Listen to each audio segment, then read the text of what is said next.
We have to look into it. Bakit sinasabing nahuli, pero wala talaga. No? Baka kailangan ng content. Baka may iniisip silang iba or what. So, tingnan natin. So, sila yung mas nakakaalam siguro kasi sila yung magkakasama eh. Senator Bato is still being hunted down. Wala kaming secret operations na hindi malalaman ng mga tao. We were always transparent with what we do. Fake news kung tawagin ni DILG Secretary John Vic Remulla ang pagkakadakip umano kay Senator Bato de la Rosa. Pero sino nga ba ang nagpakalat ng pekeng balita? Panggulo lang sa impeachment trial, yan ang tingin ng palasyo. Pero ang kampo ni Senator Bato, Malacanang din ang tinuturo. Mainit na naman ang mga issue sa politika isang araw matapos ang historic DC win ni Alex Ayala. Ang good news, sa susunod niyang laban sa Canada, ang mga tickets sold out na. Magandang gabi, ako po si Pinky Webb. Ako naman si Willard Cheng. At ako si Corina Sanchez Rojas. Simulan na natin ang agenda. Senador Bato de la Rosa nasa Mindanao lang ayon sa DILG. Balitang naaresto na, diversion lang. Promotor daw ng Bugaw modus, dating Congressman Jing Paras, balak sampahan ng DILG ng kasong human trafficking. Inflation bumagal sa 6.2% noong Hulyo, labas pa rin sa target range ng gobyerno. PUV fuel subsidy tinaas sa 12 pesos per liter. Transport Group nakukulangan. Fresh off her historic win sa DC Open, Alex Ayala lalaban naman sa Toronto. Ticket sa unang match, sold out agad. At just GOAT things. Football icon Cristiano Ronaldo finlex ang koleksyon ng luxury cars.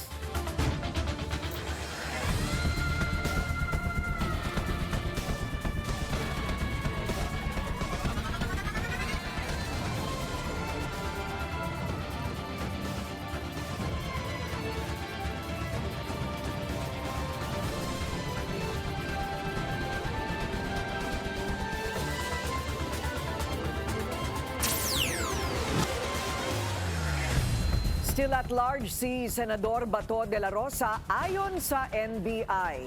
Tingin naman ng Malacanang, panggulo lang sa impeachment trial ang mga balitang nahuli na daw ang senador. Narito ang agenda report ni Andrea Salve. Binasag ng National Bureau of Investigation ang bali-balitang naaresto na si Senador Bato de la Rosa. Ayon kay NBI Director Melvin Matibag, walang ganitong impormasyon na nakarating sa kanyang opisina mula sa hanay ng Bureau on the ground na patuloy ang sinasagawang manhunt laban sa senador. Umugong ang balita nitong Martes ng hapon na sinabayan pa ng tila cryptic social media posts mula sa mga personalidad na malapit kay De La Rosa. Burado na pero ayon kay Attorney Jimmy Bondoc, bad news is coming. Bago umapela ng taimtim na dasal na sana'y hindi totoo ang balita para anya sa kabutihan ng bansa. Sa kanya namang Facebook page, sinabi pa ni former presidential spokesman Harry Roque na meron umanong ng hudas sa senador. Pero ayon sa Malacanang, diversionary tactic ang ginagawa ng mga kaalyado ni VP Sara para matabunan umano ang mga isiniwalat ng Commission on Audit sa impeachment trial tungkol sa confidential funds ng Office of the Vice President at Department of Education sa ilalim ng pamumuno ng bise. Wala raw laman at konteksto ang mga post ni Bondoc at Roque at timing lang daw ito.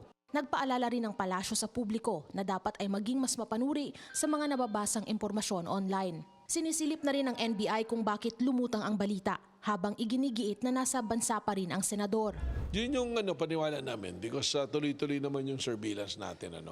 So we have to look into it. Bakit sinasabing nahuli pero wala talaga. Baka kailangan ng content. Baka may iniisip silang iba or what. So tingnan natin. So, sila yung mas nakakaalam siguro kasi sila yung magkakasama eh. Huling namataan sa Senado si De La Rosa noon pang madaling araw ng May 14 matapos ang barilan sa pagitan ng Senate Office of the Sergeant at Arms at NBI. Bago ang umano'y pagtakas, isinailalim pa siya sa protective custody ng Senado sa pamumuno ni nooy Senate President Alan Peter Cayetano, kasunod din ng tangkang pag-aresto sa kanya sa kasong Crimes Against Humanity sa ICC. Para sa agenda, Andrea Salve, Billionaire News Channel. Huling nakita sa Mindanao si Senador Bato de la Rosa ayon kay DILG Secretary John Vic Remulla. Halos 3 buwan nang hindi nakikita ang senador sa publiko mula nang siya'y umalis sa parking lot ng Senado noong Mayo.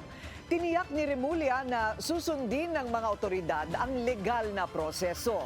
Oras na maaresto si De La Rosa.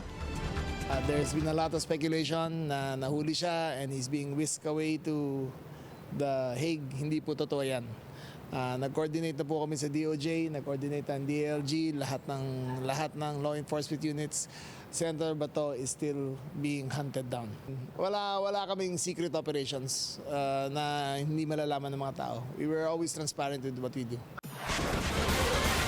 Diversionary tactic din kung tawagin ng PDP laban ang kumakalat na balitang arestado na si Senator Bato de la Rosa. Pero ang Malacanang at sina Senators Tito Soto at Ping Lacson ang itinuturo ng partido.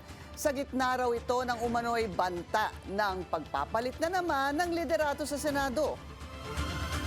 Alam niyo, may pattern kasi itong labas ng mga kwento na nauulit si Senator Bato. In the previous time, may tatlong instances na lumalabas yung kwento na nahuli na siya. Lagi po to, merong ugong ng change of leadership in the Senate. So, nagpapalabas lang ng kwento na ito is either the administration or the camp of Tito Soto and Lacson dahil natatakot silang mapalitan na naman ulit si Senator Gatchalian, who has not really been performing as a Senate President. Kinukuha pa ng Billionaire News Channel ang tugon ng Senado at Malacanang sa alegasyon. Walang kinalaman sa umano'y pag-aresto kay Senator Bato de la Rosa ang cryptic post ni Attorney Jimmy Bondoc.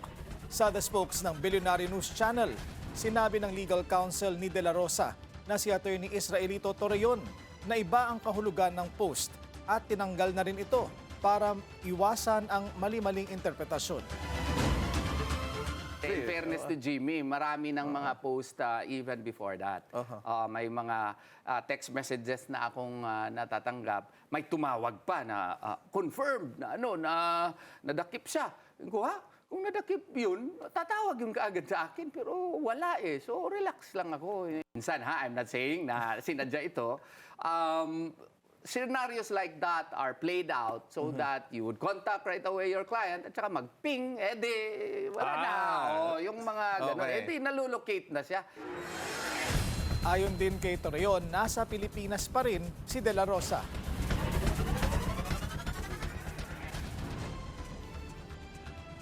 I would like to believe na nandito pa siya sa Pilipinas. Kasi last discussions namin, na nasabihan niya ako, former PNP chief yan, matalino yan. O mas mahirap daw kung aalis kasi may mga information merchants, may mga, what you call this, yun ang sinabi sa kanya. i-disclose. Oo, i-disclose.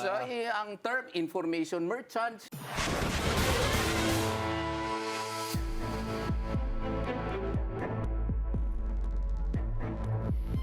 Bilang pinuno ng OVP at DepEd, inusisa sa Day 13 ng impeachment trial kung ano ang papel ni VP Sara sa paglalabas ng confidential funds ng kanyang mga opisina.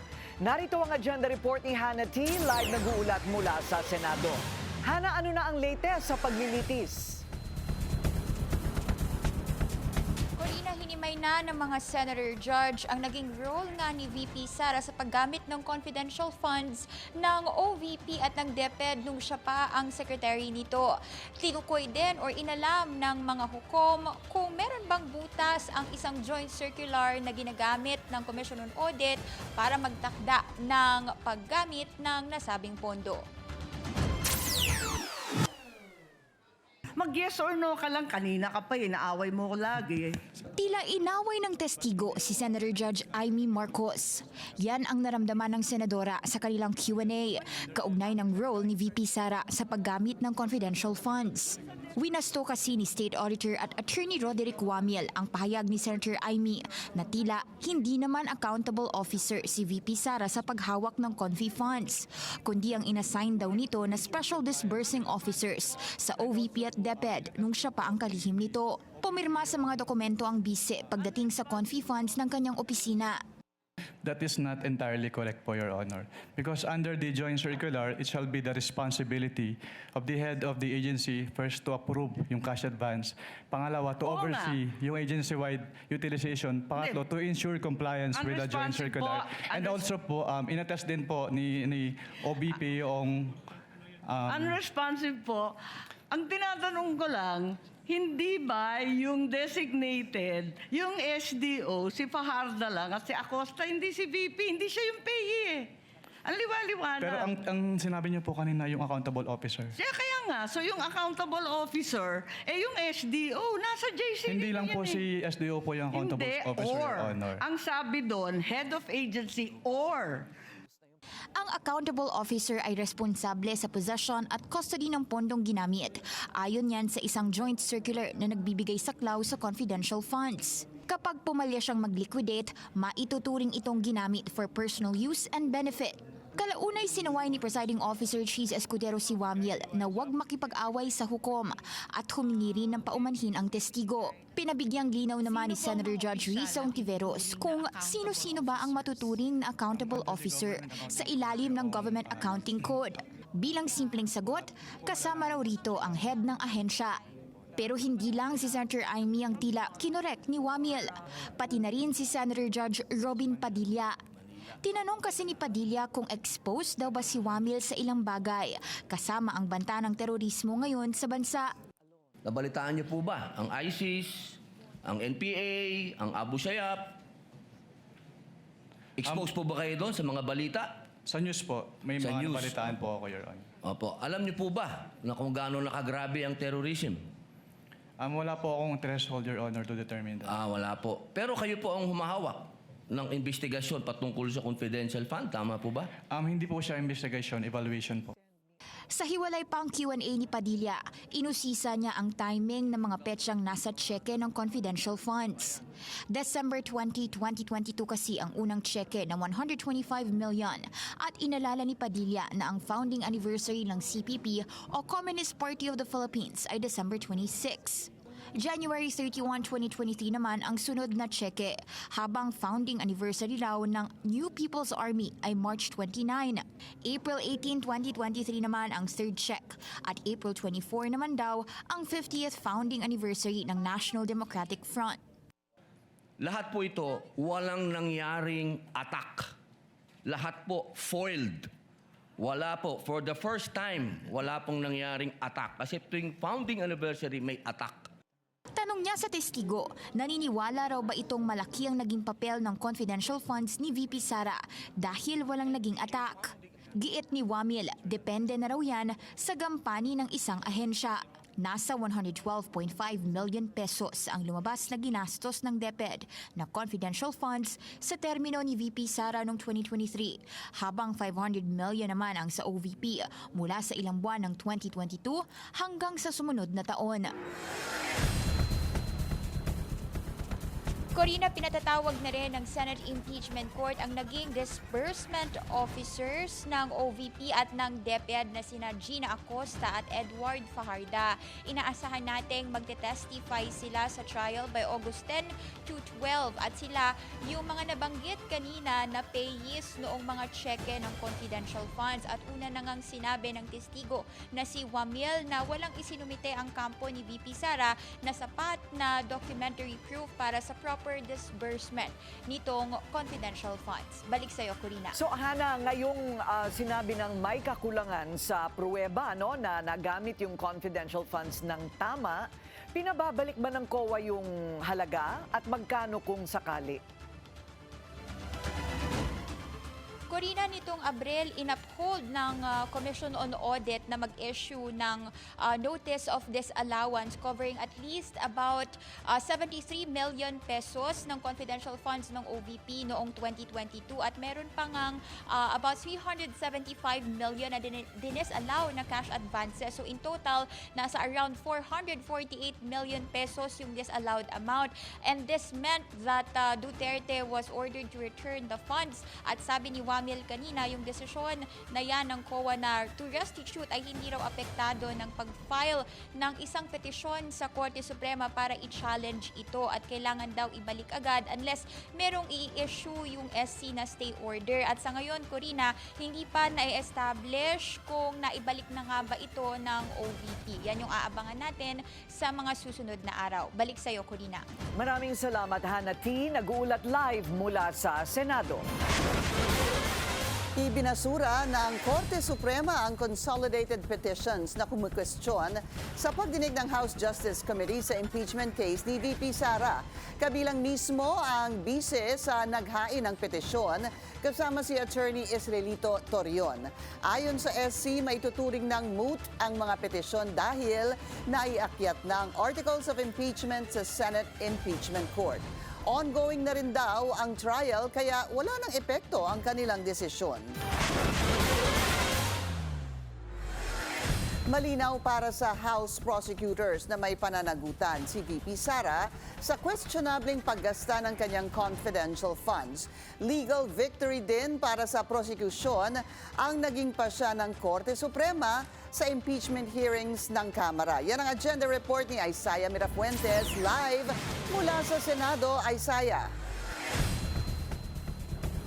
Pinky, nabalitaan na ng prosekusyon ang naging desisyon ng Korte Suprema na ibasura ang petisyon ni VP Sara at ng kanyang kampo na kume-question nga sa mga impeachment proceedings sa Kamara.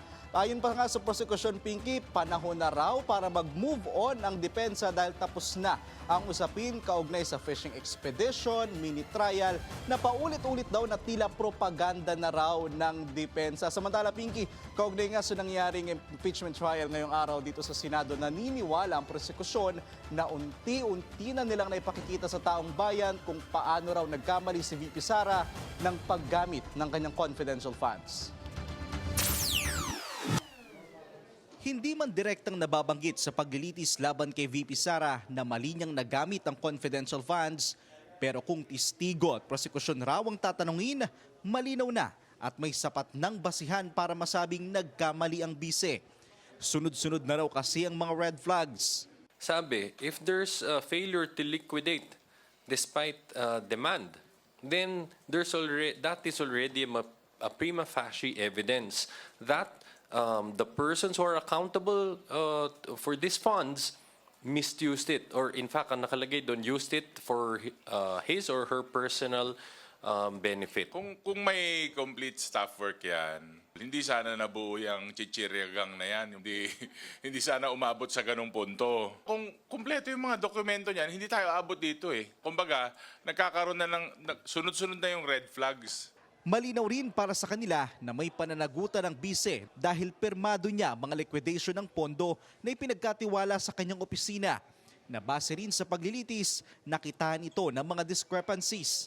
Nabanggit din ng testigo na mula sa Commission on Audit na pinadalhan ng bise ng Notice of Disallowance.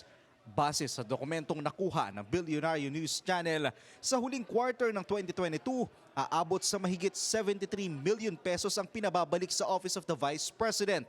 Base naman sa isa pang Notice of Disallowance, para sa tatlong quarter ng taong 2023, umabot sa 375 million pesos ang pinababalik ng COA. Sa kabuuan, umaabot ito sa mahigit 448 million pesos. Attorney, just one quick question. Di ba may notice of disallowance? What if the Vice President returned the money and refund it? Ano pong mangyayari sa impeachment? If ever in case. Doesn't change anything. It doesn't change anything. Maski na mag-resign nga siya, tuloy pa rin, di ba? But you know, she'll have walang choice yung Vice President. Kung manutot na, ay sa uli, she has to. So, but it doesn't change anything. 448 million. Parang hindi tutugma sa salin niya kung babayaran niya yun. Kasi para baka maglo-loan siguro siya. Pingi, ayon pa sa prosekusyon, kung sakali man raw talaga na mangyari nga na ibalik ni VP Sara itong 448 million pesos na laman ng notice of disallowance, ay ipapaubaya na raw nila sa impeachment court ang mga magiging hakbang dito sa paglilitis. Ayon pa nga, Pinky, sa prosekusyon, kung sakali man talaga nga na ibalik ni VP Sara, tila patunay raw ito na nagkamali ang bise sa paggamit ng kanyang confidential funds at may tila anomalya sa nangyaring liquidation. Dahil anila, kung may misuse of fraudulent liquidation, maituturing daw ito na kasama sa tinatawag na betrayal of public trust. Pinky. Maraming salamat, Isaiah Mirafuentes, nag-uulat ng live mula sa Senado. Hiniling ng prosecution team ang judicial notice ng mga pagdinig sa Kamara sa impeachment case ni VP Sara. Ito ang pagtanggap sa mga transcript at recording bilang facts o katotohanan kung saan hindi required ang formal presentation of evidence. May epekto kaya ito sa paglilitis? Alamin natin sa agenda report ni Dexter Ganibe. Live mula sa Senado. Dexter. Willard, alam mo kanina mariing tinutulan ng defense panel itong motion for judicial notice ng prosekusyon para sana tanggapin na sa impeachment court itong transcript of stenographic notes, maging yung video ng mga pagdinig ng Quadcom at ng Justice Committee ng House of Representatives, kasama na yung committee report ng nasabing pagdinig sa Kamara. Si Attorney Christine Ferrer ng Defense Panel ang naghayag sa open court kaninang hapon ng kanilang pagtanggi sa alok na judicial notice. 3 punto ang binigyang diin niya sa impeachment court na paninindigan ng depensa. Una, hindi niya maari ang judicial notice doon sa mga pinagtatalunang usapin o issue. Pangalawa, dapat mabigyan ang respondent na si VP Sara ng marinig yung kanyang panig sa pamamagitan ng cross-examination bago tanggapin ng korte ang mga bagay sa nasabing mga pagdinig bilang ebidensya ng prosekusyon. At pangatlo, binanggit niya yung kanilang petisyon sa Korte Suprema na una ng kanina lang na ibasura na kumukwestiyon sa naging pagdinig ng House Justice Committee na tinawag ng depensa na isang mini trial. Dahil ang mga pandinig na ito sa House of Representatives ay siya mismong paksa ng paglilitis ng hukumang ito at ayon mismo sa prosecution, those hearings became the factual basis for Article 1 of the Articles of Impeachment. Nararapat lamang po na ang mga TSNs, video recordings at committee reports na naglalaman ng mga tanong ng kongresista, pati na ang mga pahayag at sagot ng mga testigo ay patunayan ng prosecution sa pamamagitan ng pagpresenta ng testigo upang magpatunay sa katotohanan ng mga ito.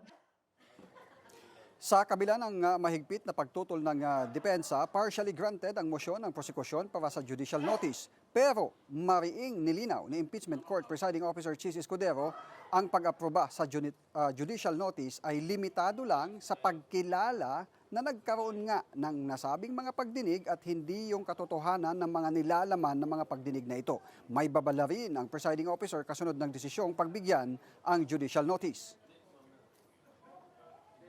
The prosecution is therefore expressly, it says warned here, but I would rather say reminded, that judicial notice shall not be used as a vehicle to place into the record substantive contents of the transcripts, recordings, or committee report.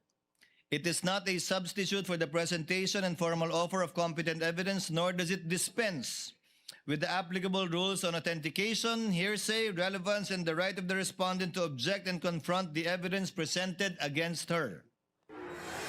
Sa kanyang press con kanina matapos itong impeachment trial, sinabi ni Attorney Michael Powa, tagapagsalita ng defense panel, na bagamat hindi pumabor sa kanila, Willard, yung naging pasya ng impeachment court, wala silang pagtutol sa nasabing pasya dahil malinaw naman na sinabi kanina sa open court ng presiding officer na mayroong scope at limitasyon yung ibinigay na judicial notice para sa prosecution. At wala naman siyang nakikitang partiality sa panig ng impeachment court. Willard?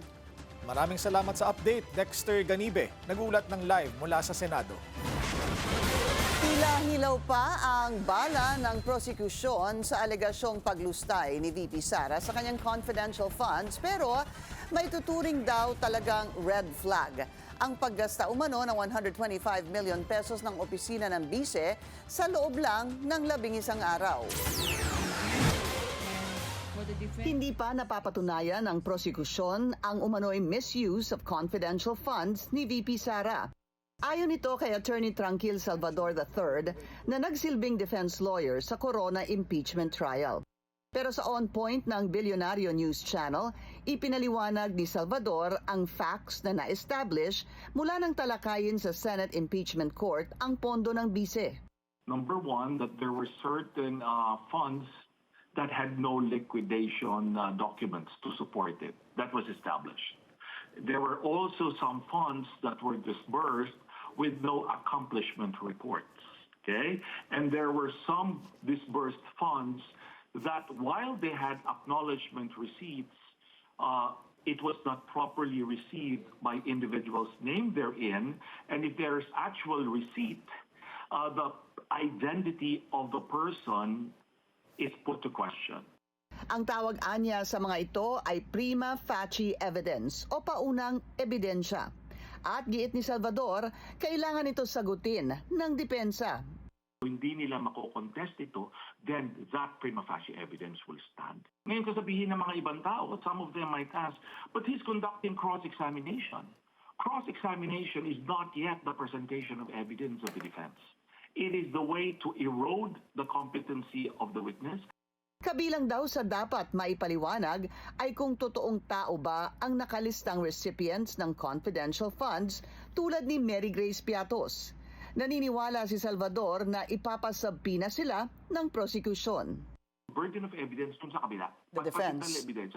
Yeah. Ilatag mo kung sino yun. Kung hindi man yung mga informer na yun, yung mga bridge, when I say bridge, yung mga tao na nakakakilala nito na magpapatotoo, totoo yung mga taong yan. Ayon din kay Attorney Salvador, hindi iligal ang pagbibigay ng confidential funds sa DepEd at OVP. Dapat lang anya ay naayon ang paggamit nito sa nakatakdang guidelines at hindi excessive, extravagant at unnecessary.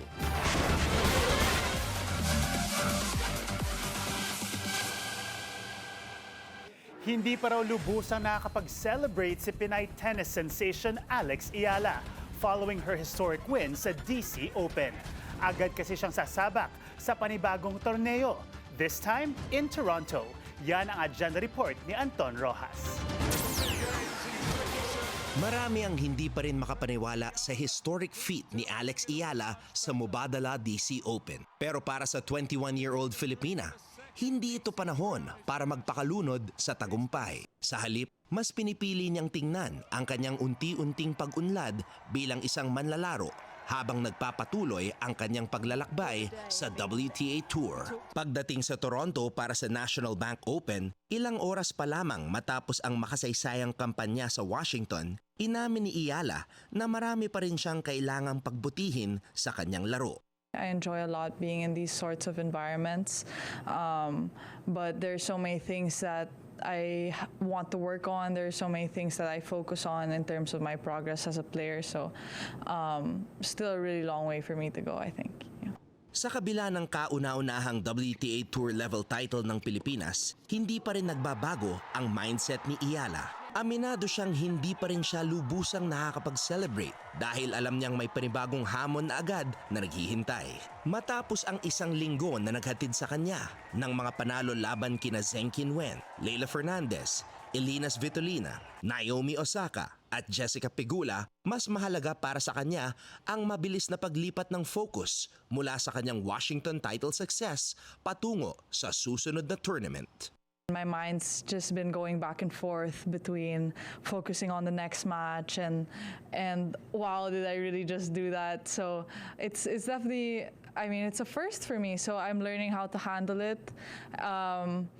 But yeah, I do understand that I'm playing another match tomorrow, so all my attention is going to be on that. You know, I'm slowly transitioning. Well, I have a day to transition, so yeah, and I have, I guess, all my life to celebrate my first WTA title. Yeah. At walang sapat na panahon para magpahinga ang bagong WTA champion. Susubukan agad ni Ayala ang panibagong hamon sa National Bank Open sa Toronto kung saan makakaharap niya si Alicia Parks ng Amerika. Si Parks ay kilala sa kanyang malakas na serve at agresibong laro at kasulukuyang nasa top 50 ng WTA rankings. Pero dala ni Iyala ang pinakamalaking tiwala sa kanyang karera matapos ang historic Mubadala title conquest. Para sa agenda, Anton Rojas, Bilyonaryo News Channel. Hindi pa man lumalaban, ramdam na ang Alex Iyala phenomenon sa National Bank Open. Within just 30 minutes, sold out na ang tickets para sa first match ng Pinay tennis star sa center court. Ayon pa sa direktor ng torneo na si Carl Hale, hindi nila malagay si Iyala sa grandstand dahil 2,800 seats lang ang capacity nito. Umabot aniya sa 5,000 tickets ang naibenta para sa laban ni Iyala. Dagdag ni Hale, he has never seen a player ranked outside the top 5 to have this kind of effect. Dating Congressman Jing Paras balak kasuhan ng DILG kaugnay sa umano'y honey trap plot. At Senado, pinababasura ang temporary restraining order ng Korte laban sa wage hike sa NCR. Susunod yan sa agenda.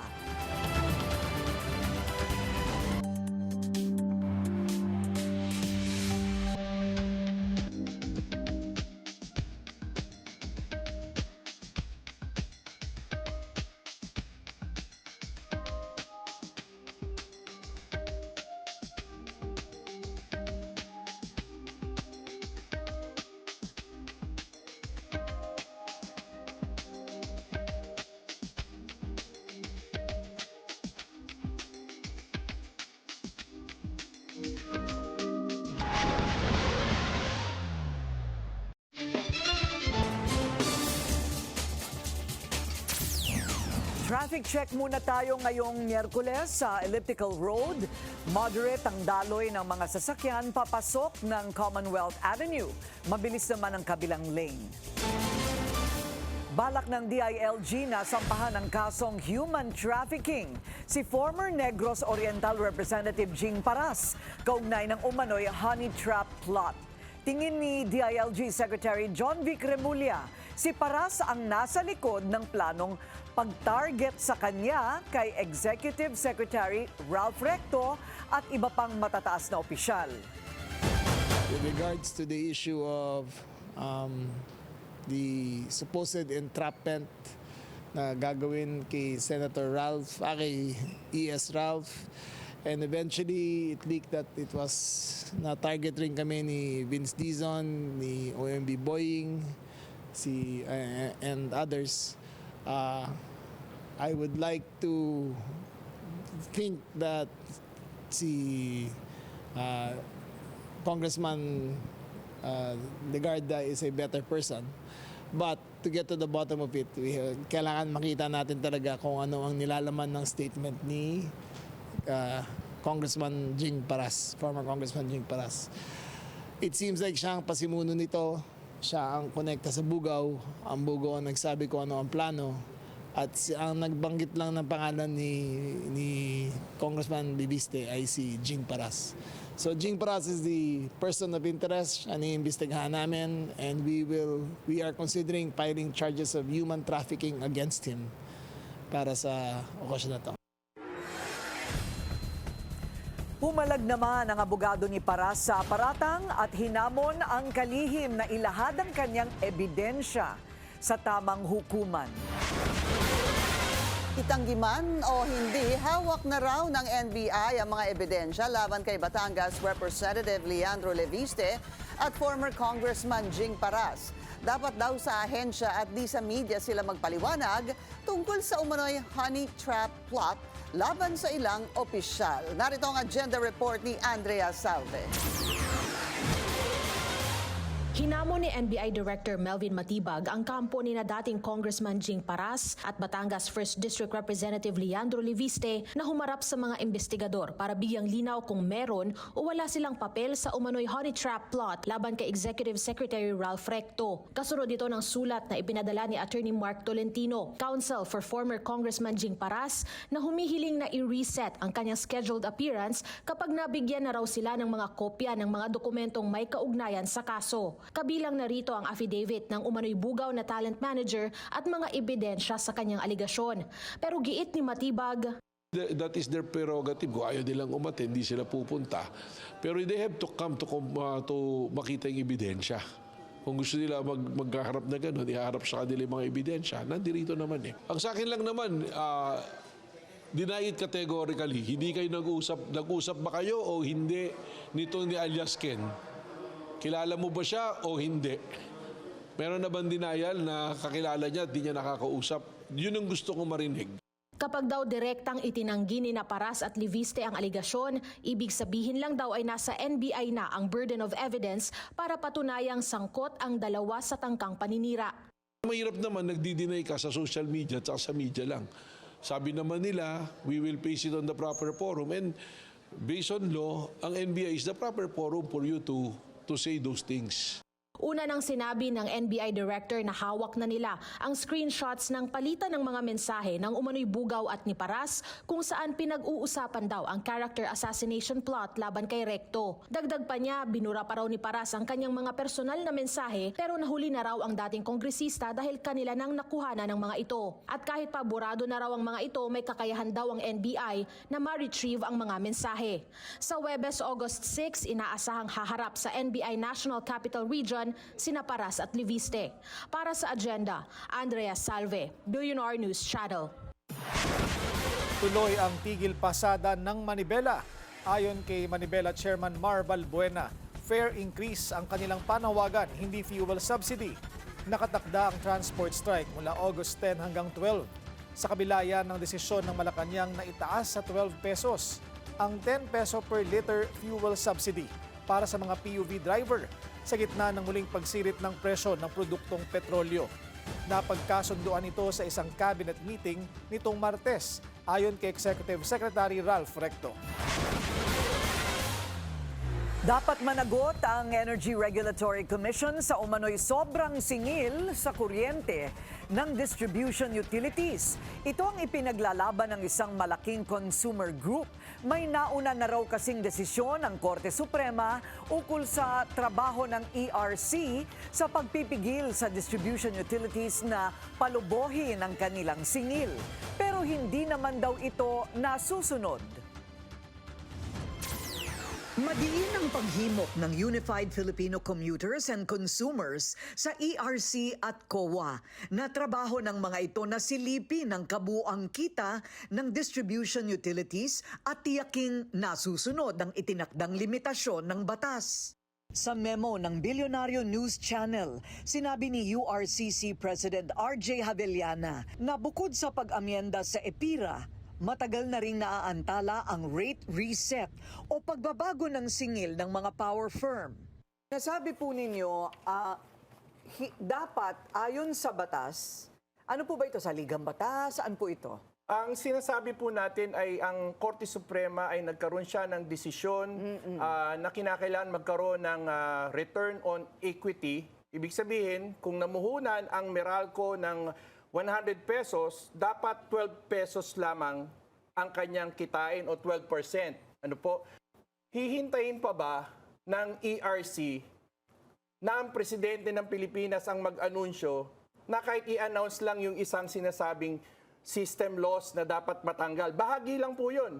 Batay sa desisyon ng Korte Suprema noong 2002, itinakda na ang mga regulated electric utilities ay maaari lang kumita ng hanggang 12% return on equity o kitaan, batay sa kanilang aktual na puhunan.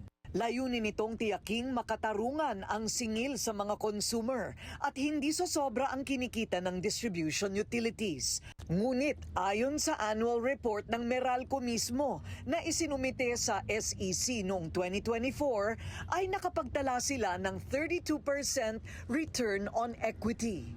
Ipinaliwanag naman ni ERC Chairman Francis Juan ang batayan ng mga refund ng Meralco. Ang dahilan nito ay yung pag-true up o pagkukumpirma ng komisyon kung magkano ang aktual na na-recover o nasingil as revenue ni Meralco versus dun sa kung ano lang yung revenue na tiningnan ng komisyon nung inaprubahan niya yung kanyang distribution rate. Dahil maaaring tama nga yung nasingil ni Meralco pagdating sa implementasyon ng taripa, pero mas malaki yung kilowatt hour sales na pagbentahan niya. Kasabay nito, nanawagan si Javeliana kay PBBM na repasuhin ang Oil Deregulation Law at EPIRA para mapababa ang presyo ng kuryente. Iginiit din niya na may kapangyarihan na ang ERC na alisin ang system loss charges kahit wala pang bagong direktiba mula sa Pangulo. So yung dalawang batas na ito, yung Oil Deregulation Law at yung Energy Power Industry Reform Act, kinakailangan matutukan ito ng ating presidente, ng mga mambabatas at mismong ERC. Pero ma'am, sir, kahit wala pang deklarasyon ng presidente, pagdating sa system loss, pwede na i-execute ng ERC kahit ngayong oras na ito.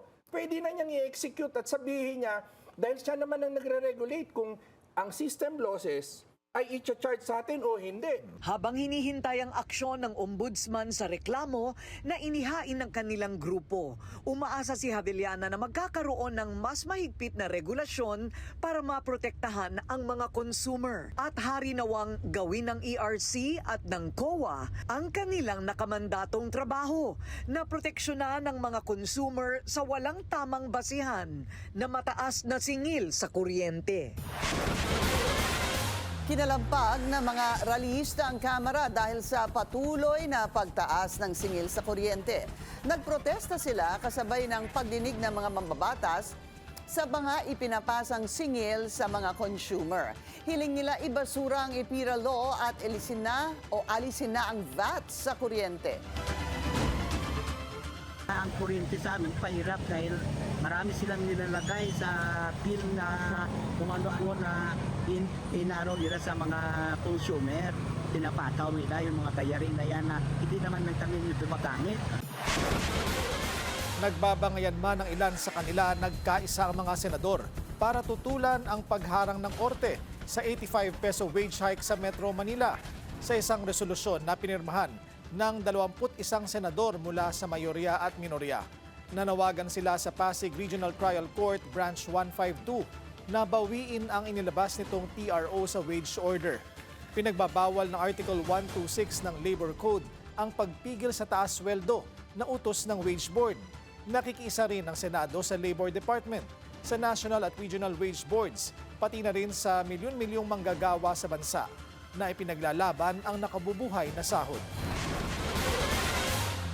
Matataas na opisyal man o kawani, wala raw makakaligtas sa anti-fixing drive ng LTO. Dire-diretso raw ang paghuli ng ahensya laban sa mga sangkot sa iligal na transaksyon. Narito ang agenda report ni Mike Carazon. Talamak pa rin ang mga fixers sa LTO, kaya naman nagbabala si LTO Chief Marcus Lacanilao sa mga kawani nilang may kinalaman dito. Sa mga kawani po ng mga LTO, alam po ninyo na hindi po kami nagbibiro dito sa central office. Talagang huhulihin po namin, tatanggalin po namin sila at kakasuhan kahit po may mga padrino pa sila. Dagdag niya, may mga nasibak na mga opisyal na pakulong na fixers at napasarang driving schools. May mga natanggal na ako na mga regional directors dahil sa mga irregularities saka allegedly sa mga corruption issues. Fixers, hindi kami titigil, no? Dire-diretso ang huli namin. Nung nakaraan nga may pinakulong kami, nahuli namin, na-entrap namin sila. Plano rin nila Lacanilao na maglunsad ng customer care hotline kung saan pwedeng lapitan ng mga maisasangguni sa ahensya nang hindi na lumalapit pa sa mga fixer. Para sa agenda, Mike Carazon, Billionaire News Channel. Magpapakalat na ang karagdagang security guard sa malalaking public schools ang Education Department. Tugon ito sa mga insidente ng karahasan sa ilang paaralan. Magdadagdag din ang ng pulis at barangay patrol pero sa labas lang sila ng campus at papasok lang kung kinakailangan. Kasi nakita natin yung gang activities on the rise also eh. So, especially sa mga lalaking eskwela, minsan hindi nakikita. Kahit may security guard sa Tacloban, may security guard dun eh. Pero nakalusot pa rin, di ba? So, I think mas maganda yung mas maraming individual ang nakabantay buong community is involved, syempre, na-appreciate natin yun. Nauna nang ipinatupad ng DepEd ang active shooter drill sa mga eskwelahan. Ito'y matapos ang pamamaril sa San Jose National High School sa Tacloban. 3 estudyante ang nasawi sa insidente.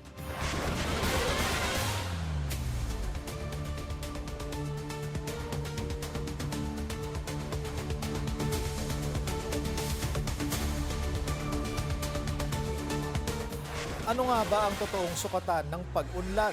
Nagsalita na ang indigenous group sa Tarlac na posibleng maapektuhan ng kontrobersyal na PAC Silica Project. Sana raw bago ang industrialisasyon, dumaan muna sa konsultasyon. Narito ang agenda report ni Paolo G. Santos ng CLTV 36. Nakikita ko parang unggoy na lang yung mga aita kung saan-saan na itaboy, kung saan-saan na wala man pong koordinasyon sa mga lider. Mabigat ang paglalarawan ni Mang Oscar Rivera, isa sa mga lider ng mga aita sa Bamban Tarlac, sa naging karanasan umano ng kanilang komunidad habang lumalawak ang development sa New Clark City. Sa mataas na vantage point, kapansin-pansin ang dalawang mukha ng lugar. Ang isang bahagi, mga bagong kalsada, infrastruktura at lupang inihahanda para sa industrial development. Sa kabila naman, mga bukirin, ilog at komunidad na matagal nang pinagkukunan ng kabuhayan ng mga magsasaka at katutubo sa Kapas at Banban. May natural na daluyan ng tubig at irigasyon na nagsisilbing mahalagang suporta sa agricultural production ng mga komunidad. Kami naman po hindi namin hinahadlang yung project ng gobyerno kung nakakabuti naman sa amin. Pero kung kami mismo napapasama kami, o kahit yung gobyerno naman, isipin naman nila, tao rin kami na may karapatan at tao rin kaming nabubuhay. Isa pang agam-agam, ang mga trabahong maaaring likain ng industrialization ay hindi otomatikong nangangahulugang ang mga katutubong maapektuhan ang siyang makikinabang.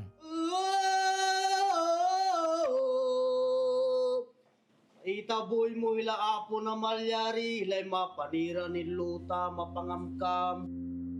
Sa Barangay O'Donnell sa Kapas, makikita mula sa himpapawid ang lawak ng produktibong lupang sakahan. Kasabay nito ang pagpapalawak ng road network at iba pang infrastructure development. Kaibigan, dito tayo sa Barangay O'Donnell, saan si Kapitan Wendell Mercado, siyang tunay kumakausap po dito sa kanyang mga miyembro ng komunidad, kaugnay ho nitong kontrobersyal na PAC Silica. Kap, ano reaksyon ng tao? Kamukha nga po ng sinabi ko, medyo naguguluhan po yung mga tao kasi wala nga pong public consultation at hindi po sila nag-i-inform sa amin. Panawagan ko po sa BCDA kung pwede po sana, bigyan niyo po kami ng sapat na knowledge sa inyong project. Hindi maikakaila ang ambag ng Central Luzon sa industrial growth ng bansa.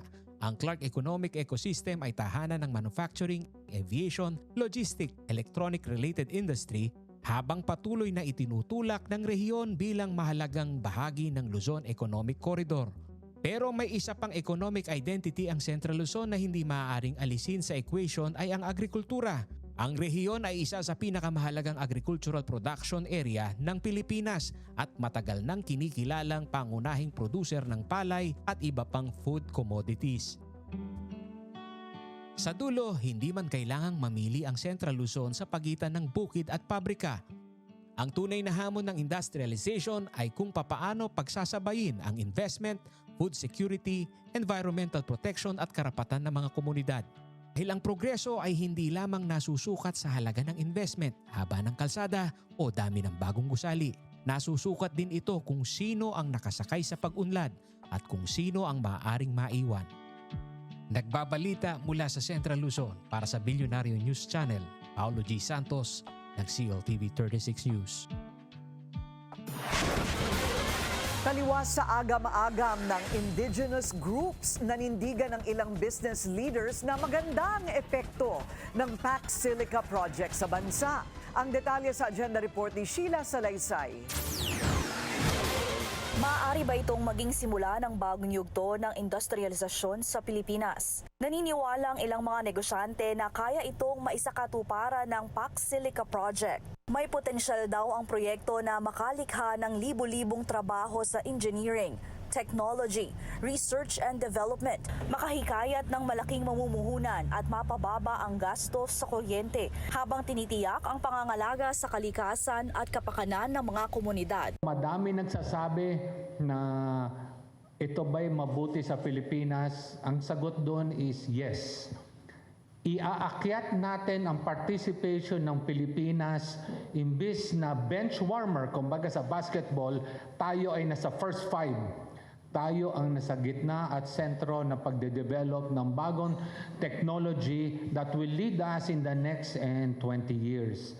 We are expecting mga around 150,000 new jobs. And these are not minimum wage jobs na magkakaroon dito.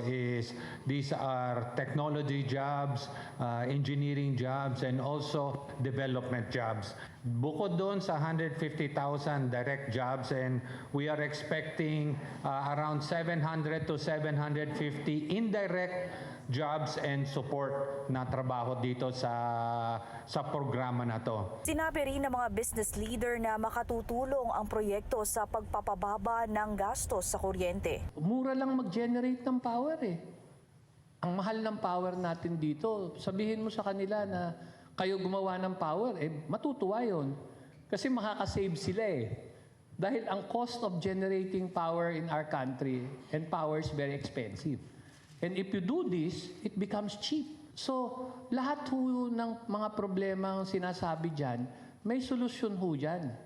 At yung solusyon is a practical solution. Bilang tugon naman sa mga pangamba ng publiko, sinabi ng mga nagsusulong ng proyekto na gagamit ang Pax Silica ng makabagong water management technology na ginagamit na sa Singapore, Germany at Estados Unidos para matiyak ang sustainable na operasyon. Iginiit din nila na susunod ang proyekto sa umiiral na environmental laws ng Pilipinas at isa sa alang-alang ang kapakanan ng mga komunidad at mga katutubos sa bawat yugto ng pagplaplano at implementasyon. So wala dito na tinitignan natin na makakasira sa ating environment.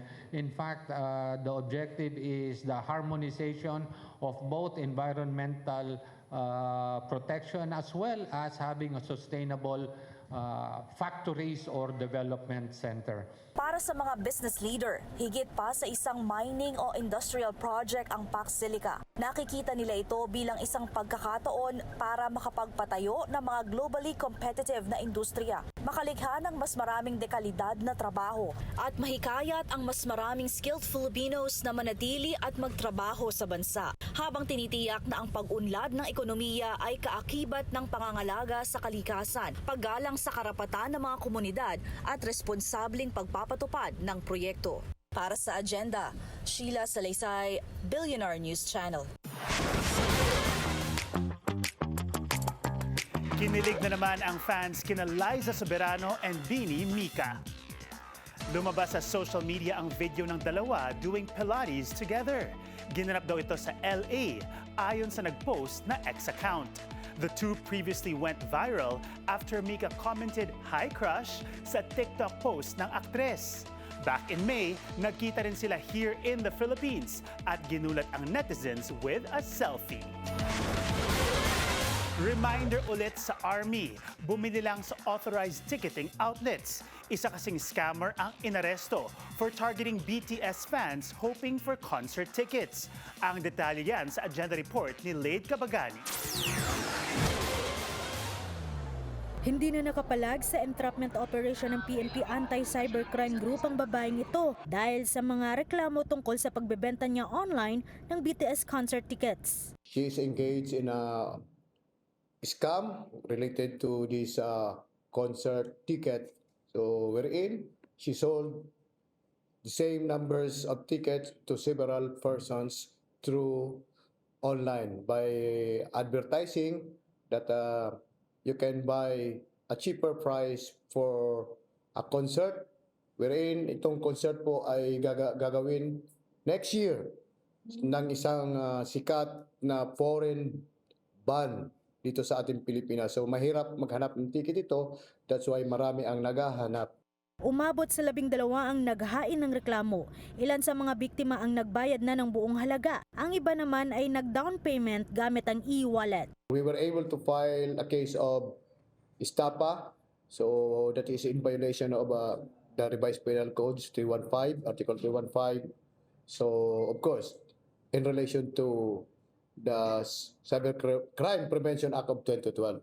So pwede siyang mahatulan kung siya ay makonvict ng pagkakakulong ng at least aabot sa more than 6 months to 2 years. Kasi ang amount involved initially ay nasa 14,000, but of course dahil marami na magko-complain, ito mas mahaba ang kanyang mas malaki ang penalty niya. Payo ng PNP sa BTS fans, bumili lang sa authorized ticketing outlets at i-verify ang mga online seller para makaiwas sa pambubudol. Para sa agenda, Laid Kabagani, Billionaire News Channel. Inflation noong Hulyo bumagal sa 6.2%. At Marvel star Sebastian Stan, isa ng proud father. Susunod yan sa agenda.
Traffic check ulit tayo sa Marcos Highway, SM Marikina. Mabilis ang daloy ng mga sasakyan sa east and westbound lanes. Bumagal ang overall inflation noong Hulyo pero may panibagong sakit sa ulo ang mga consumer. Sumipa kasi sa record high ang presyo ng bigas at singil sa kuryente. Narito ang agenda report ni Che Sulit. Sapat lang ang kinikita ng architect na si RJ Borromeo para matustusan ang mga pangunahing bilihin gaya ng pagkain. Pero pagdating sa utilities, patuloy na naghihigpit ng sinturon si RJ dahil sa taas ng presyo ng mga bayarin. I really don't know the sudden increase, but we still consume the same amount of energy naman, electricity and all, but it's gone up quite considerably. Batay sa datos ng Philippine Statistics Authority, bahagyang bumagal ang antas ng inflation para sa buwan ng July sa 6.2% mula 6.4% noong June. Ito na ang third consecutive slowdown ng overall inflation rate matapos sumipa sa 7.2% noong Abril, kasunod ng pagsiklab ng tensyon sa gitnang silangan. Ayon kay National Statistician and PSA Undersecretary Claire Dennis Mapa, ang main drivers ng deceleration ng inflation ay ang mas mabagal na pagtaas ng presyo ng mga produkto at serbisyo sa transport, education, at restaurant and accommodation sectors. Sa kabila nito, nananatiling mataas ang price pressures sa pagkain, partikular na sa bigas. Naitala sa 17.1% ang antas ng inflation ng bigas noong Hulyo, higit na mas mataas sa 15% noong June, marking a 2-year high since July 2024, recorded at 20.9%. Sa Business 360 ng Billionaire News Channel, sinabi ni former NEDA Chief Winnie Monsod, nakakaalarma ang elevated rice inflation, lalo para sa lower-income households. It's really good that the price inflation is slowed, general, all overall. But the point is that as far as the Filipino poor are concerned, their concerns are on rice prices. because that's the main factor in the Filipino budget for the poor. Umakyat din sa 17% ang inflation rate ng kuryente nitong Hulyo kumpara noong June na naitala lamang sa 12.3%, isang 3-year high mula March 2023. Para kay RJ, malaking ginhawa sana kung maisasakatuparan ng gobyerno ang tax relief measures para sa mga consumer. I think that will benefit more of the people that struggle. Any peso saved will really go a long way. That will benefit everybody actually. Pasok ang July headline inflation sa forecast range ng Bangko Sentral ng Pilipinas mula 5.6% to 6.6%. Gayunpaman, labas pa rin ito sa kanilang 2 to 4% tolerance band. Ayon sa Department of Economy, Planning and Development, patuloy na isusulong ng pamahalaan ang mga hakbang kabilang ang fuel assistance, mga programa para sa supply ng pagkain at pangmatagalang reforma sa power sector. Para sa agenda, Che Sulit, Billionaire News Channel. Darating daw ang tamang panahon na si Senador Panfilo Lacson naman ang iimbestigahan. Yan ang bagong banat ni Senador Alan Peter Cayetano sa gitna ng mga akusasyon ng umano'y ghost project sa Taguig. Ang sagot ni Senator Ping sa agenda report ni Hannah T. Dapat si Lacson imbestigahan. Dadating sa tamang oras. Ngayon kasi kakampi niya lahat eh. Matapang magpa-imbestiga kasi kakampi niya lahat. At yung mga ahensya, yung mga tinatawagan niya and everything. Siyempre, entertain siya. May, alam mo naman style niya, may kasamang pananakot. Kumpiyansa si Senate Minority Leader Alan Peter Cayetano na in the right time, maiimbestigahan din si Senador Ping Lacson. Yan ang latest hirit niya sa kanyang Facebook Live sa gitna ng mga akusasyon ni Lacson na may naging papel siya sa umano'y ghost projects sa baluarte niyang Taguig City. Pero dinismiss ito ni Lacson dahil ang translation daw nito ay iimbestigahan siya dahil sa pag-iimbestiga niya sa mga korap na opisyalis ng gobyerno. Kahit daw noong law enforcer pa siya, tumatanggi siya sa suhol at hush money. Kahit ibig sabihin nito ay pakikipagbanggaan sa mga opisyal. Si Lacson ang unang nagsabing may kaldero o cauldron of worms sa illegal reclamation sa Taguig. Nakipagpulong na kasi ang kampo niya sa Philippine Reclamation Authority kaugnay ng umano'y ghost slope protection projects hanggang sa usapin ng illegally reclaimed tracts of land sa may Laguna Lake. There's no turning back na raw at sinabi niyang hindi lang pagpapakulong ang aabuti ng mga sangkot kundi forfeiture ng na-reclaim na lupa. Nagsumite na rin si Lacson ng findings sa Office of the Ombudsman kaugnay nito. Sabi ni Cayetano, welcome si Lacson tignan ang development sa Lakeshore. Hindi totoo po yung mga marites na nagkakalat na may reclamation daw dyan na private. Yan po ay gobyerno lahat at yan po ay ginawang series of parks. Isang Senator Judge Troll, ayan. Yung Senator Judge Troll na yon ay trinotroll ako halos araw-araw, pero panay marites or panay inconclusive, ika nga, argumentative, hearsay. Sinubukan ng BNC suriin ang ilang infra projects sa Taguig. Natagpuan namin ang isang slope protection site sa River Lakeshore area. Base sa official DPWH records, lumabas na iisa ang kontratista sa phases 2 at 3 para sa proyekto na may inilaang about 94 million pesos each. Pero sa kabila ng magkahiwalay na proyekto, magkapareho ang isa sa larawang ginamit nila bago mamarkahan itong completed. Una nang sinabi ni Lacson na anomalya para sa kanyang team ang pag-recycle ng mga larawan para sa billing at collection, kasama ang overlapping spans umano ng mga proyekto sa kahabaan ng Taguig River. Wala pang pahayag ang mga kampong nabanggit sa ngayon sa BNC at i-ere namin ito oras na iparating ito sa amin. Para sa agenda, Hannah T, Billionaire News Channel. Nagdeklara na ng dengue epidemic ang Zamboanga City. Kasunod ng pagsirit ng mga kaso sa lugar. 12 na ang naitalang patay dahil sa sakit. Yan ang agenda report ni RJ Rosalado. 6 na araw na admit sa ospital ang 5 taong gulang na anak ni Aling Jennifer dahil sa dengue. Naglagnat siya tapos nag-ubo, nagtae, suka. O para kinabukasan, pagpunta ko doon lang sa tindahan, pagbalik ko may dugo ng ilong niya. Sinugod na namin sa General Hospital. Sa kabutiang palad, nakarecover ang bata. Isa lang ang anak ni Aling Jennifer sa libo-libo ng tinatamaan ng dengue sa Zamboanga City. Ayon sa datos ng City Health Office, mula Enero hanggang Hulyo nitong taon, umabot na sa 1,241 dengue cases ang naitala sa lungsod. 25% na mas mataas ito kumpara nung nakarang taon sa kaparehong mga buwan. 12 na rin ang naiulat na namatay na 500% na mas mataas kumpara nung 2025. Nasa 39 out of 98 barangay na rin ang may na-monitor na case clustering kung saan posibleng nagkaroon ng local transmission ng dengue. Kaya nagdeklara na ang lokal na pamahalaan ng dengue epidemic. We are experiencing the Atun dengue epidemic gani Aquina City as of now, so we need everyone's cooperation, no? So talaga ni the Atun 5 is amo lang gat kita ni sita aseno the Atun search and destroy for our breeding places. We have to have our self-protective measures, no? So wear light-colored shirts, no? Kasi attract mosquito the Atun mga dark-colored clothing. Ang Barangay Santa Maria ang top 1 sa pinakamaraming dengue cases ngayong taon sa Zamboanga City.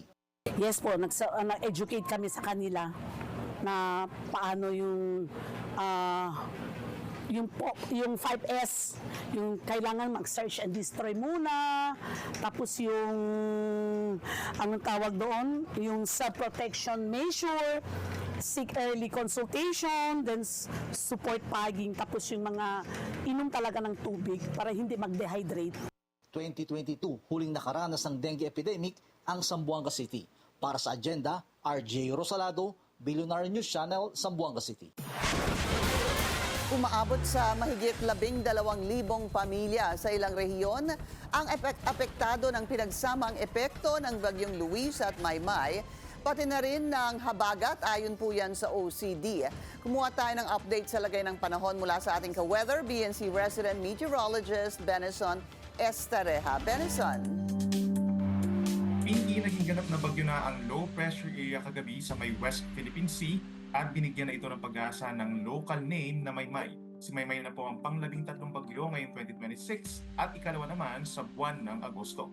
Huling namataan ng Tropical Storm Maymay, 145 kilometers kanluran ng Sinay, Ilocos Sur, taglay ang hangin na 75 kilometers per hour malapit sa gitna at pagbugso hanggang 90 kilometers per hour. Mabagal itong kumikilos north-northeast sa bilis lamang na 10 kilometers per hour.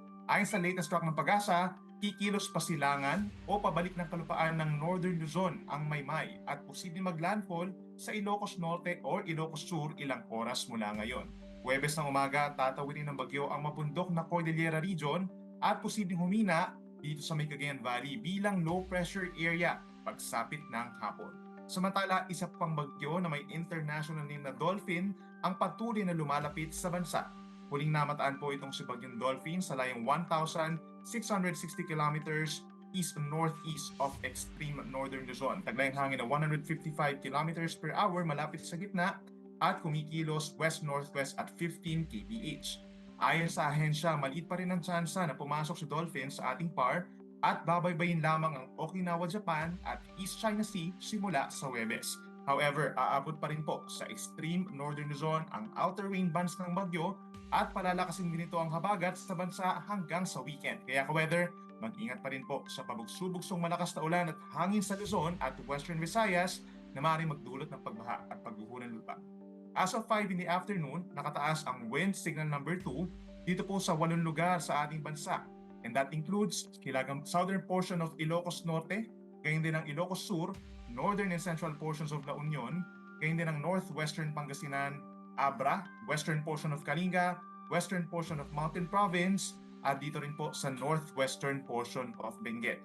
Habang nakataas naman ang wind signal number 1 dito sa natitirang bahagi ng Ilocos Norte, rest of La Union, rest of Pangasinan, Apayao, rest of Kalinga, rest of Mountain Province, Ifugao, rest of Benguet, gayon din sa mainland Cagayan, Isabela, Quirino, Nueva Vizcaya, northern Zambales, northern Tarlac, northern portion of Nueva Ecija, at sa northern and central portions of Aurora. Posible po makasira ng pananim, maliit na puno at mga bahay na yari sa light materials ang hangin sa mga lugar na may wind signal. Kaya ka-weather, makinig sa payo ng inyong punong barangay at local government units para maiwasan ang anumang sakuna. Sa unti-unti paglapit ng Bagyong Maymay at paglakas din ng habagat, asahan po yung pinakamalalakas na ulan dito sa may Ilocos Sur, La Union at Benguet, kung saan more than 200 millimeters ang posibleng ulan hanggang sa Huwebes ng hapon.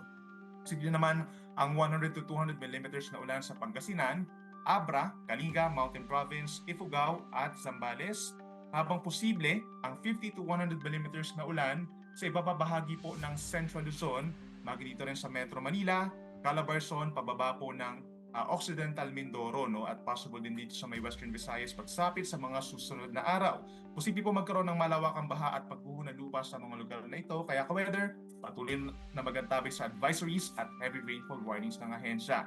Bukod sa malakas na hangin at ulan, meron din po tayong gale warning sa baybayin pa rin ng Ilocos Sur, La Union at Pangasinan. Bunsod po yan ng habagat up to 5 meters or nasa 2 palapag ng gusaling taas sa mga pag-alon ang posibleng maramdaman sa mga lugar na yan. Kaya posible ang sea travel suspensions. Sa weather forecast ng Pag-asa bukas, August 6, araw ng Huwebes, sa Luzon, ilabas pa rin po inyong mga payong, bota or kapote dahil magiging makulimlim pa rin at maulan ng panahon. Yung mga nabanggit natin na kanina na may significant rainfall, bukod pa dyan, yung mga nasa Batanes, Aurora, natitirang bahagi ng Calabarzon and Mimaropa, asahan yung mga light to moderate rains habang sa may Bicol region naman, partly cloudy to cloudy skies in general. Umaga pa lamang may chance na ng ulan sa ilang bahagi ng Bicol at sa hapon hanggang sa gabi mas dadalas pa po yan. Habang dito sa Parting Visayas and Mindanao, generally fair weather conditions dito sa may Parting Mindanao, but umaga pa lamang may chance na ng mga kaulapan at mga pag-ulan sa Western Visayas, Negros Island region, kanlurang parte po ng Northern Samar and Samar. Other areas nga dito sa may Visayas, madalas ang mga pag-ulan sa tanghali at hapon. And for Mindanao, maliit lamang ang chance ng ulan, lalo na dito sa may Parting Davao Region, Socsagjen, and Bangsamoro. At yan muna napapanong balitang Miyerkules. Ako po inyong ka-weather, Be Isones Tareha. Ingat po tayo.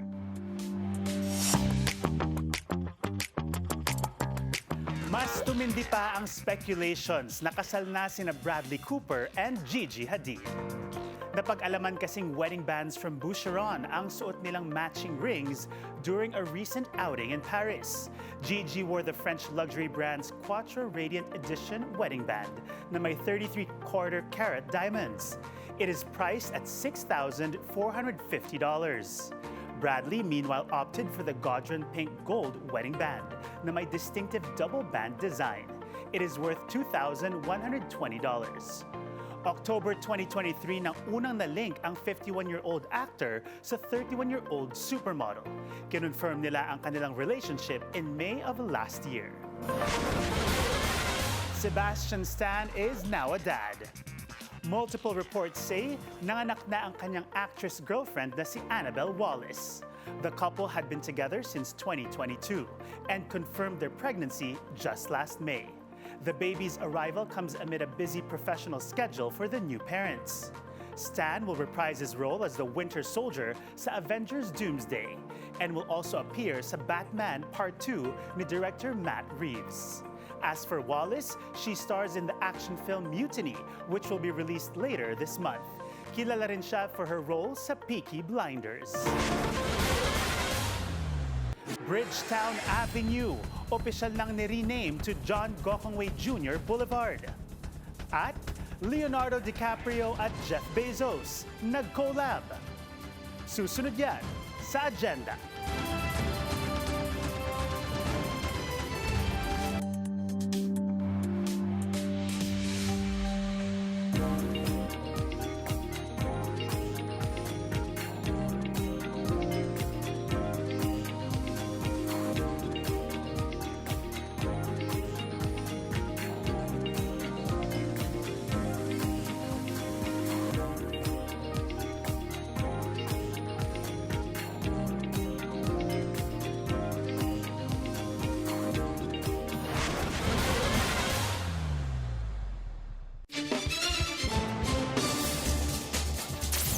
Isa pang traffic check ngayong Wednesday rush hour. Sa EDSA White Plains, mabagal ang daloy ng mga sasakyan sa southbound lane. Moderate naman ang northbound lane. Naharap sa panibagong reklamo si Acting Health Secretary Jose Brix Pujalte Jr. Ayon sa complainants, sangkot umano si Pujalte sa anomalya sa bidding ng gamot sa tuberculosis. Una nang inireklamo si Pujalte dahil sa mamalagi umano sa mga kasino. Tinawag niya itong demolition job. Handa rin daw siyang harapin ang mga kaso.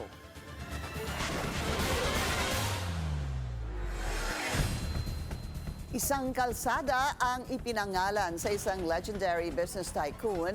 Inilunsad na ang John Gokongwei Jr. Boulevard sa Bridgetown Estate bilang pagpupugay sa ika-100 kaarawan ng late founder ng Gokongwei Group.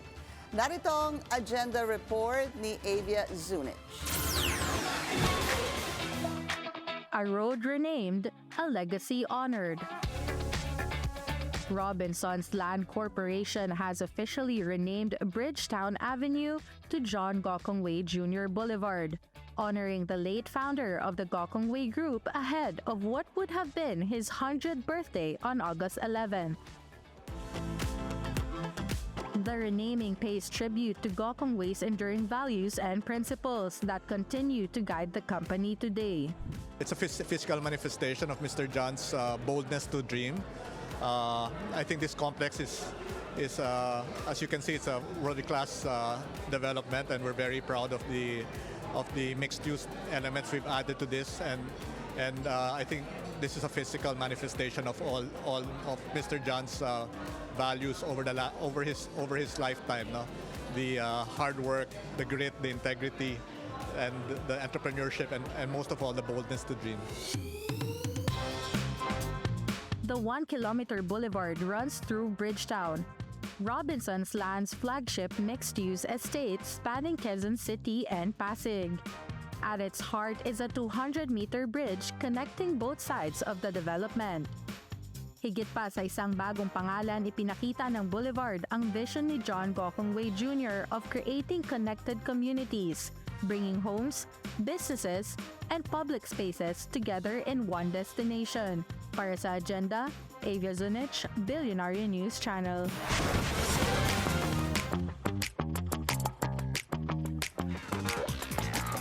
Football legend Cristiano Ronaldo flexes what he calls his toys. And by toys, he means his stunning collection of luxury cars. Pinost niya ang kanyang pictures with an array of vehicles from brands like Ferrari, Lamborghini, and Bugatti. Netizens flooded the comment section with praises, with one even calling it the GOAT collection. Ayon pa sa iba, that is aura. Cristiano reportedly owns over 40 luxury cars worth more than $20 million combined. Nag-collab sina Leonardo DiCaprio and billionaire Jeff Bezos for a very special cause.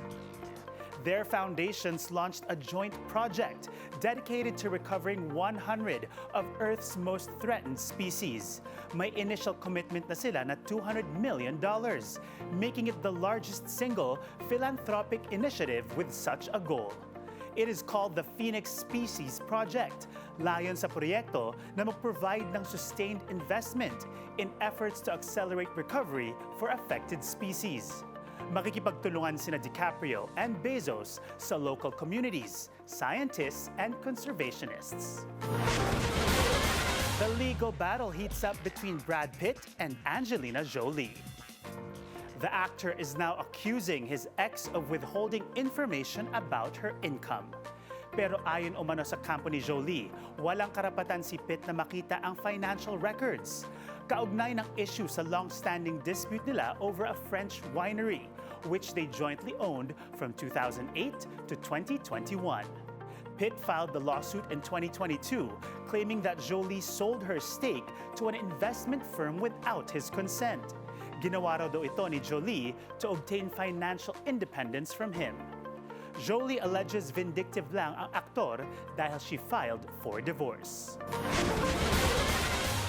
For the Gen Z ang isang recent pop-up event that gathered emerging businesses. From young entrepreneurs, silipin natin sa Agenda Report ni Avia Zunich. Gen Z isn't just chasing trends. They're chasing experiences. At the Corner House Cabana Club's pop-up event brought together emerging brands and creative entrepreneurs, turning a market into a curated Gen Z destination. But beyond the aesthetic, events like these are also driving business. As more young consumers value connection alongside consumption, pop-ups give growing brands the opportunity to build lasting relationships with their customers. In an era dominated by digital platforms, face-to-face interactions continue to give small businesses an edge that online shopping can't always replicate. Isa sa mga pinakapinilahan sa event ang Stamp Case Journey, where it all starts with personalization. We believe every journey is unique and now it's very more tangible. So you get to experience your own, the customization, the layouting, and the way you like it. So it's very more personal. Para sa mga Gen Z, hindi lang ito tungkol sa aesthetic o sa mga viral na trends, kundi sa paghanap ng mga brands at komunidad na talagang nakaka-relate sila. Para sa Agenda, Avi Zunich, Billionaire News Channel. Ako, shopping time na, malapit na. Bakit? Bare months na, malapit na. Oh my goodness. Pasko Yeah. na. Sabi nga Malapit ni, na magpasko. Corina, si AKA John, may sumilip daw. Kita mo ba yun? Sa Aganda. Si Aganda. I love Aganda. John Santos, may araw ka rin. One time, ikaw ang gagayahin namin. Ikaw ang pupunta sa The Hague. Nakita mo ba si Pinky, kumakaway-kaway? Yan ang ginagawa ko. Si Pinky Sa Wig, ganun lang. mula sa sahig. Okay. Well, pinag-uusapan nga natin kanina, hindi namamalayan ng tao kung tama. Please correct me, Mr. Einstein. Yung in-interview natin, hindi ba, ang sabi niya, ayon sa, at nakita rin ng ating researchers, ayon sa isang kautusan ng Korte Suprema noong palang 2002,